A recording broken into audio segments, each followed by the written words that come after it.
Let's find the derivative of natural log of x. So we can do this because of the fact that we know the derivative of e to the x. So we know that if I take f of x equals e to the x, then the derivative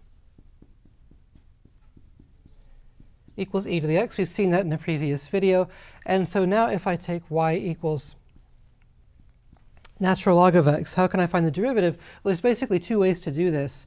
And one way is with implicit differentiation.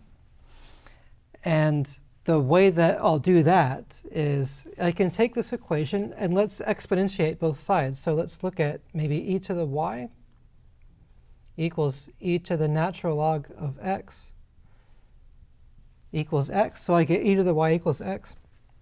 So take the derivative of both sides of the equation. Since e to the y and x are equal, their derivatives have to be equal also. On the left-hand side, you're using the chain rule. Your outside function is e to the x, and your inside function is y. So when you take the derivative, you take derivative of e to the y, plug in y, and then you multiply by the derivative of the inside function, that's y prime. That's what you're looking for. Y equals natural log of x, you want to find y prime. And this is all equal to the derivative of x, which is 1. And so now that shows you that y prime equals 1 over e to the y. And there's another way that you could arrive at this.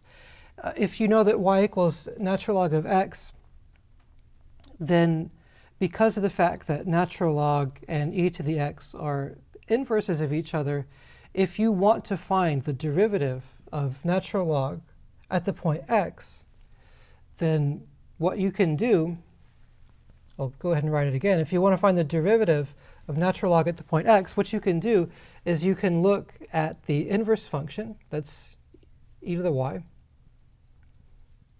and just take its derivative at that point y.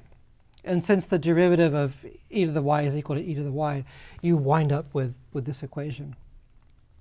So so two things, you can get this by implicit differentiation.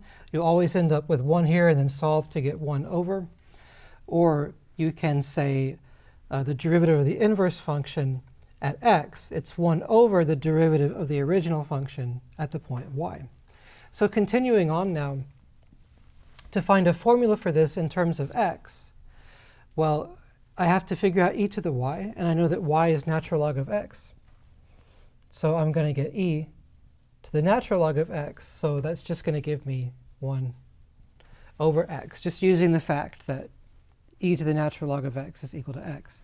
And so that tells me that the derivative, right here in Leibniz notation, the derivative of natural log of x, that's y prime, that's equal to 1 over x. And this is valid for any x bigger than 0, just because the domain of natural log of x is the positive numbers x.